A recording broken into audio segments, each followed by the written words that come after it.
ಎಲ್ರಿಗೂ ನಮಸ್ಕಾರ. ನನ್ನ ಹೆಸರು ಅಜಿತ್ ವಿವೇಕಿ. ನಾನೊಬ್ಬ ವಾಯ್ಸ್ ಆಕ್ಟರ್. ಇವತ್ತು ಮತ್ತೊಂದು ಕಥೆಯ ಜೊತೆಗೆ ನಿಮ್ಮ ಮುಂದೆ ಬಂದಿದ್ದೀನಿ. ಒಂದು ದಿನ ಯಮಧರ್ಮರಾಯ ಒಂದು ವ್ಯಕ್ತಿಯ ಪ್ರಾಣವನ್ನು ಕೊಂಡೊಯ್ಯಲು ಭೂಮಿಗೆ ಬಂದ.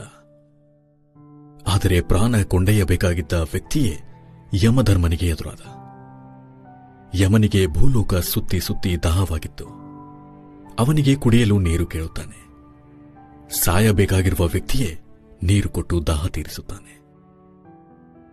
ಆದರೆ ಯಮ ಕೊಂಡೊಯ್ಯಬೇಕಾಗಿರುವ ವ್ಯಕ್ತಿ ಅವನೇ ಎಂದು ತಿಳಿದು ಒಂದು ವರ ಕೊಡುತ್ತಾನೆ. ಅದೇನೆಂದರೆ, ಒಂದು ಹಣೆ ಬರಹ ಪುಸ್ತಕವನ್ನು ಕೊಟ್ಟು, ಇದರಲ್ಲಿ ನಿನಗೆ ಅಂತ ಒಂದು ಹಾಳೆ ಇದೆ, ನಿನಗೆ ಏನು ಬೇಕೋ ಅದನ್ನು ಬರೆದುಕೋ. ನೀನು ಏನು ಬರೆದುಕೊಂಡರೂ ನೆರವೇರುವುದು, ಇದರಲ್ಲಿ ಸಂಶಯವೇ ಇಲ್ಲ ಎಂದು ಹೇಳುತ್ತಾನೆ. ಆದರೆ ನೀನು ಬರೆದುಕೊಳ್ಳಲು ನಿನಗೆ 5 ನಿಮಿಷ ಮಾತ್ರ ಸಮಯ ಇದೆ. ಆ 5 ನಿಮಿಷವೇ ನಿನಗೆ ಅತ್ಯಮೂಲ್ಯ. ಆ 5 ನಿಮಿಷ ದಾಟಿದ ನಂತರ ನಿನ್ನ ಹಣೆ ಬರಹ ಹೇಗಿರುತ್ತೋ ಹಾಗಾಗುವುದು ಎಂದು ಹೇಳಿ ಪುಸ್ತಕ ಕೊಡುತ್ತಾನೆ. ಆ ವ್ಯಕ್ತಿ ಪುಸ್ತಕ ತೆಗೆದ ತಕ್ಷಣ ಮೊದಲ ಪುಟ ಓದುತ್ತಾನೆ. ಅದರಲ್ಲಿ ನಿನ್ನ ಸ್ನೇಹಿತ ವಿದೇಶಕ್ಕೆ ಹೋಗುತ್ತಾನೆ ಎಂದಿರುತ್ತದೆ. ಆದರೆ ಅವನು ವಿದೇಶಕ್ಕೆ ಹೋಗಬಾರದೆಂದು ಬರೆದು ತಡೆಯುತ್ತಾನೆ. ಮತ್ತೊಂದು ಪುಟ ತೆಗೆಯುತ್ತಾನೆ. ಅದರಲ್ಲಿ ಮತ್ತೊಬ್ಬ ಸ್ನೇಹಿತ ಲಕ್ಷಗಟ್ಟಲೆ ಲಾಟರಿ ಗೆಲ್ಲುತ್ತಾನೆಂದಿರುತ್ತದೆ. ಆದರೆ ಆ ವ್ಯಕ್ತಿ ಅವನಿಗೆ ಲಾಟರಿ ಸಿಗಬಾರದೆಂದು ಬರೆಯುತ್ತಾನೆ. ಮತ್ತೊಂದು ಪುಟ ತೆಗೆದಾಗ ಅದರಲ್ಲಿ ಅವನ ಆಪ್ತ ಗೆಳತಿ ಆಗರ್ಭ ಶ್ರೀಮಂತನನ್ನು ಮದುವೆಯಾಗುತ್ತಾಳೆ ಎಂದಿರುತ್ತದೆ. ಆದರೆ ಅವನ ಆಪ್ತ ಗೆಳತಿ ಆ ಆಗರ್ಭ ಶ್ರೀಮಂತನನ್ನು ಮದುವೆ ಆಗಬಾರದೆಂದು ಬರೆಯುತ್ತಾನೆ. ಮತ್ತೊಂದು ಪುಟ ತೆಗೆಯುತ್ತಾನೆ.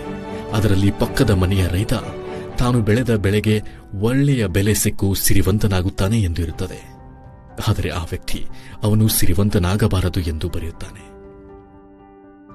ಕೊನೆಯ ಹಾಳೆ ತೆರೆಯುತ್ತಾನೆ. ಅದು ಖಾಲಿಯಾಗಿರುತ್ತದೆ. ಅದರಲ್ಲಿ ಬರೆಯಬೇಕೆನ್ನುಷ್ಟರಲ್ಲಿ ಯಮ ಆ ಪುಸ್ತಕವನ್ನು ಕಸಿದುಕೊಳ್ಳುತ್ತಾನೆ. ಏಕೆಂದರೆ ಅವನಿಗೆ ಕೊಟ್ಟ 5 ನಿಮಿಷದ ಗಡುವು ಮುಗಿದು ಹೋಗಿರುತ್ತದೆ.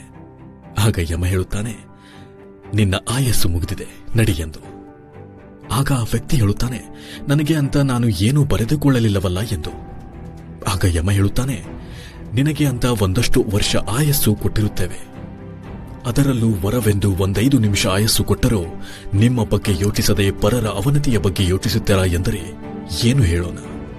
ಜೀವನವಿಡೀ ಕೊಟ್ಟರೂ ನೀವೇನೆಂದು ತಿಳಿಯದೆ ಪರರ ಬಗ್ಗೆ ಆಲೋಚಿಸುವವರಿಗೆ ಇಲ್ಲಿ ಬದುಕುವ ಹಕ್ಕಿಲ್ಲವೆಂದು ಕರೆದೊಯ್ದು ಬಿಡುತ್ತಾನೆ.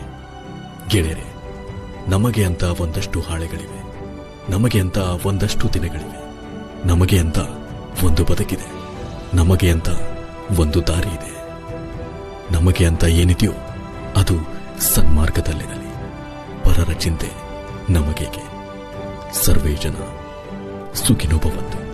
ಧನ್ಯವಾದ.